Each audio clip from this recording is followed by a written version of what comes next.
Painful periods are normal and you're just gonna have to live with them.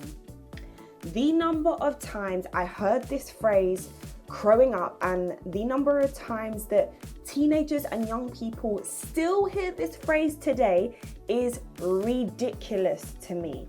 Now, for me personally, painful periods should not be considered normal. In fact, in my case, they were a symptom of a condition called endometriosis. Yep, difficult word to say, we'll park that on one side, but I think it's probably even more difficult to live with, especially in my case. And what makes it worse for me is that at least 1 in 10 people suffer from the condition, yet we know relatively little about it. I live with it, I suffer from it, and I want there to be more conversation about it. So with that in mind, I'm gonna answer some of the wild questions I have been asked about the condition and give you guys the answers. Now, everyone's experience with endometriosis is different, so my answers are literally just from my personal experience. So let's get into some of these wild questions. Does celery juice help cure endo? No, I wish it did. Now, people have said that your diet can impact your symptoms, but for me personally, until I see some concrete evidence or research into it, I'm just not going to believe that. Can you still have kids? There isn't a clear answer for this one for me. Now, I actually had an investigative laparoscopy to try and find out why my periods were so painful and if I did indeed have endometriosis. They found that I did. When I was 31, I found out that my egg production was low, and shortly after that I learned that I may need a second surgery to help with the symptoms that I have from endometriosis. And with a second surgery, it could further impact my low egg production. So with all of those things in mind, I decided to take the huge decision to freeze my eggs. Honestly, one of the biggest decisions of my life. Now, when it comes to having kids, I just don't really know what the situation is. It's like a TBC until I decide to try and have kids, because I'm just really not going to know whether I'll be able to have kids naturally, especially if I have a second surgery, or whether I'll have to try down the IVF route and use the eggs that I froze. Is it just a bit of pain every time you have a period? I sound crazy. No, I really wish it was. I've got to say, for me, the pain is more intense when I'm on my period. It's literally in like my private area or around my pelvis, but that is why I cannot live without my furry hot water bottle.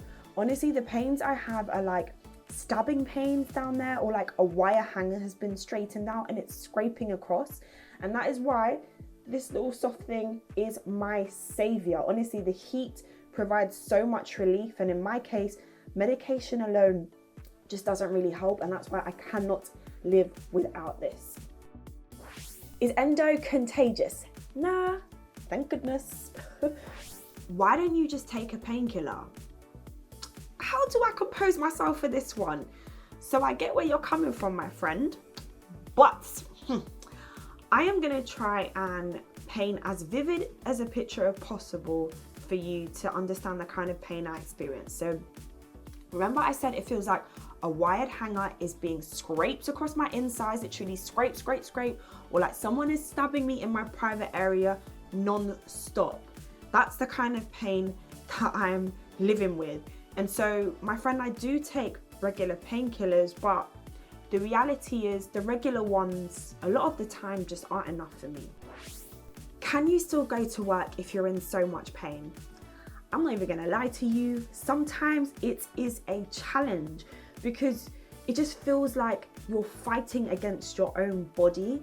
And for those days when I just really want to try and get on with my normal life and go to work, I'll turn to these Cura Heat period pain pads.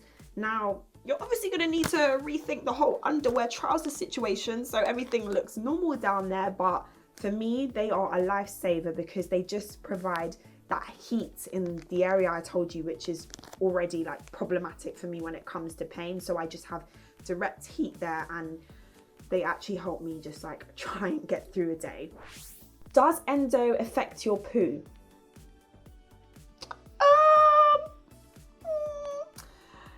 In my case, one of the areas they actually found endometriosis was on my large bowel. So this is a question I got asked a lot, like, is it difficult to go to the loo? To date, I'm not having any problems. So yeah, it's all good when I go to the loo. Has your mental health been impacted by having endometriosis? Yes. Now, in my case, I just felt like for so many years, people didn't believe the extent to which I was living in pain. And so when you consider that, it's probably no surprise that I feel like my mental health has been impacted. Nowadays, I do find some comfort in speaking with others who have the condition because sometimes they can relate to what you've been through or what you're currently going through. But I also have days where I just don't feel like talking about things. And when I'm in one of those moods, I like try my utmost hardest to try and carve out like some me time, essentially, because I think me not wanting to talk about things comes from probably one of my biggest battles with endometriosis, and that is the lack of control. Like, you don't know when you're going to be in pain, you don't know how long the pain is going to last, and you just don't know whether your situation is going to improve, and that's a lot to deal with. And so to try and get out that negative cycle, I will literally try and create like a mini spa here in my room. So what does that consist of? My little mini spa in my room. I will get one of my favorite Dr. Jart masks. Honestly, there's levels to masks and these are A1. Not only that, I will light a candle or two and I'll have like a meditation video from YouTube playing. So I just create like this serene environment around me. Now, when it comes to these masks, not only do they leave your skin feeling, but honestly, they are so cool and just, I find, help relieve any stress or tension that I'm having. So for me, it's just double fold. And like I said, I feel like I've actually been to the spa when I'm just in my room.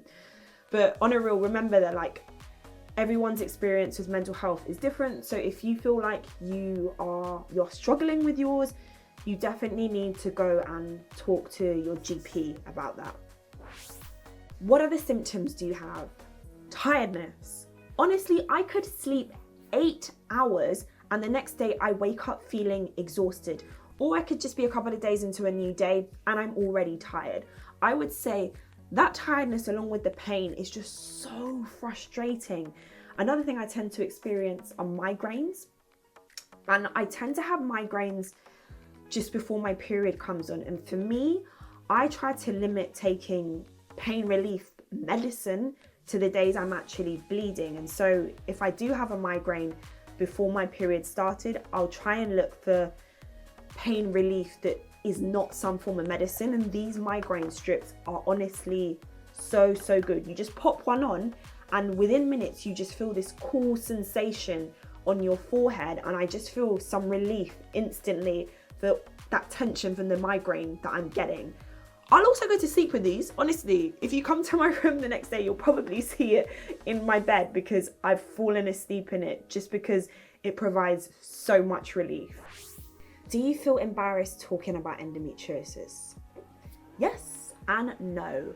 Honestly, I used to hate talking about my painful periods because I'd been told for so many years that they were just normal. So I was always just so worried that people would either think I was overreacting or they'd try and minimize the pain I was going through. Also, I didn't see people talking about period pains when I was in school or at work. So how was little old me gonna start talking about my period pains? But I've got to say, like, since my diagnosis, I definitely feel less embarrassed bringing up the topic because there's actually a reason why I am in so much pain, like why I have such painful periods. But at the end of the day, like, this isn't an easy thing to talk about. You're talking about something so personal and intimate, and you just never know how people are gonna view you. But I just hope, I really hope that one day we'll be able to talk about periods in society, like amongst everyone, and no one will bat an eyelid. And people will just feel more comfortable to talk to their GPs about it, and that will hopefully lead to quicker diagnosis times when it comes to conditions like endometriosis. Right, well, let me know if you're a sufferer or if someone who you know is in the comments, and how you just make life a little easier when you have endo, because I genuinely believe that sharing is caring.